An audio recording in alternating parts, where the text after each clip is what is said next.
Hello, my name is Matthew Marvin. I also go by the Poker Gypsy.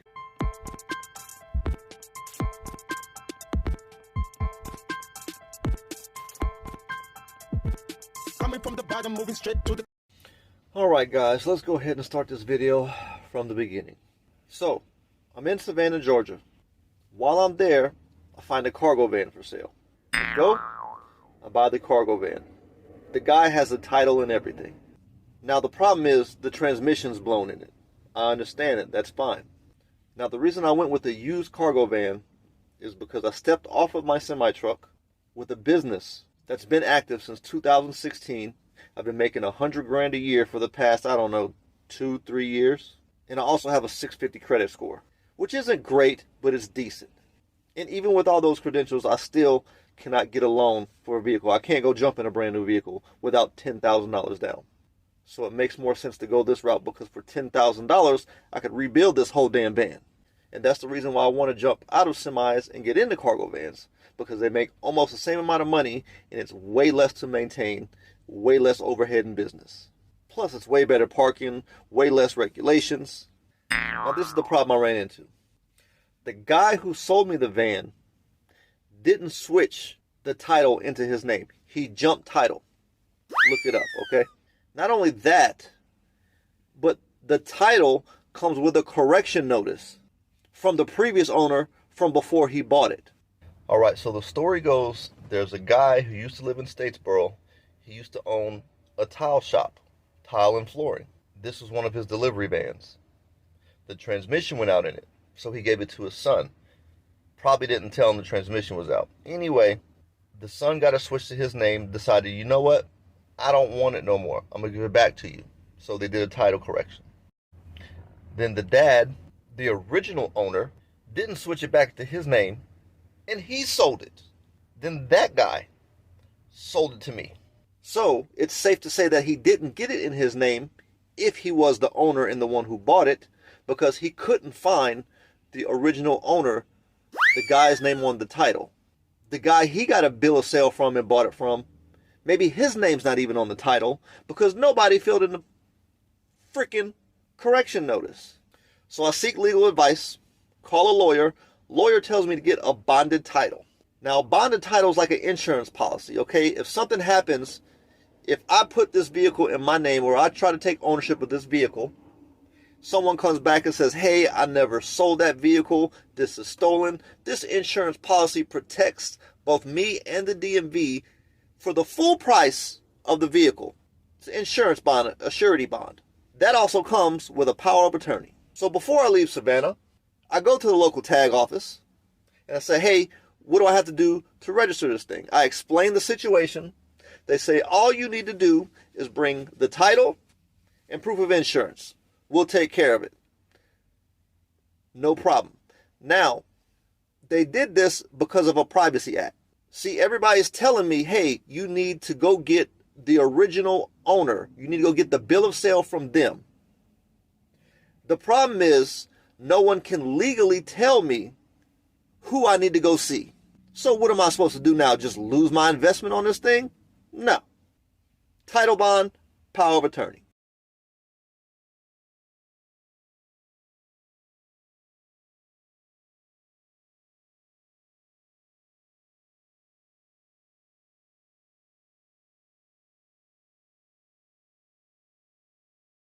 So I'll file for that, leave Savannah, go up to New York. So I go up to New York. While I'm in New York, I get the van towed to the transmission shop. About a month and a half later, van's ready. Okay, now I gotta go back down to Georgia and get the van. I leave from New York, go to Georgia. Problem is, the van is in Statesboro, not Savannah.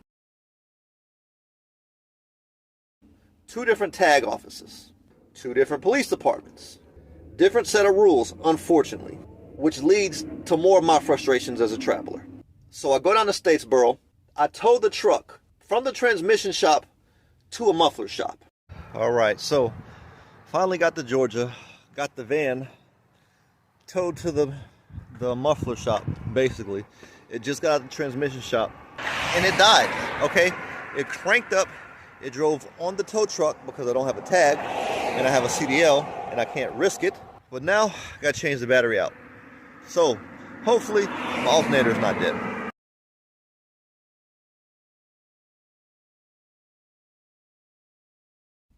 Now, in order to get the title transferred in my name and get ownership of this vehicle, I need to get the local police department to do a VIN number verification check.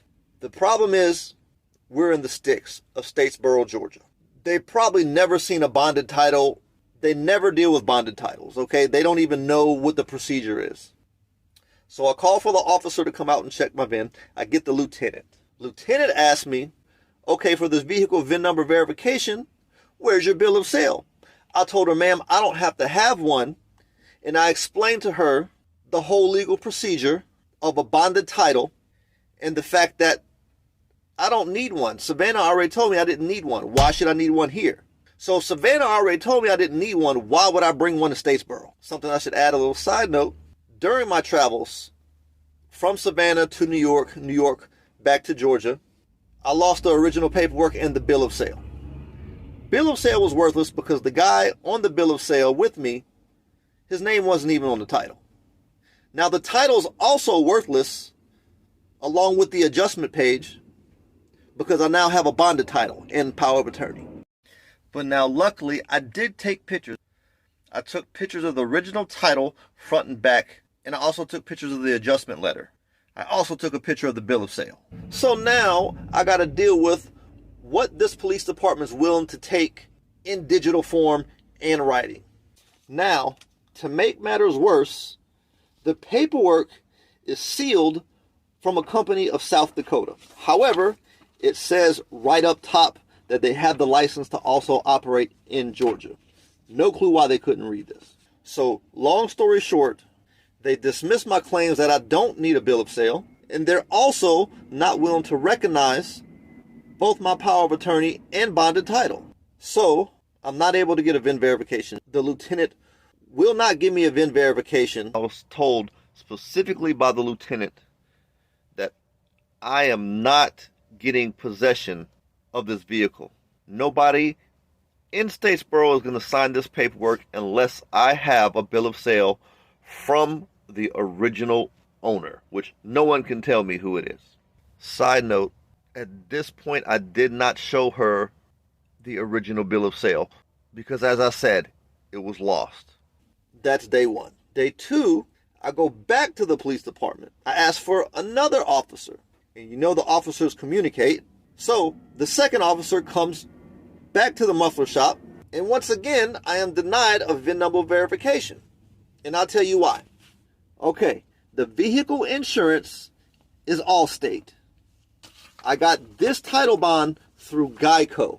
So what the officer tells me is he tried to verify this and could not verify it. The problem was he called Allstate to verify it when Geico did the bond and the power of attorney. So once again, I get denied. Let's be honest. It had a lot to do with what the lieutenant said about me not getting possession. Nobody's going to sign it. Because this officer could have easily chose to educate himself and could have at least tried. I go back to the police department a third time. This time I'm pulled into an interrogation room like I stole the vehicle. And they're telling me the whole situation's suspicious. They're making up excuses. They're like, it's suspicious because you're putting it in your business name. Yeah, I own a transportation company and it's a delivery van. It's a cargo van. So I go back through all my notes. The photograph I took. The officers were willing to take the name and the phone number down, but they were still not willing to look at the picture of the bill of sale. Not only that, but they also refused to verify that my LLC was legit. At this point, they've already done a background check on me. The officer's going to tell me, oh, I have an LLC also. I know about LLCs. Okay, well then you should know how to pull up my control number and verify mine. Now the problem was I had the paper and the control number and everything for my LLC in digital form on my phone. Oh, we can't take that because we need a physical copy. Okay, but if you pull me over and you ask for my ID and I show you a picture of my ID on the phone, you can accept it. However, when I'm showing you evidence to support my case, all of a sudden now it's null and void and it's no good.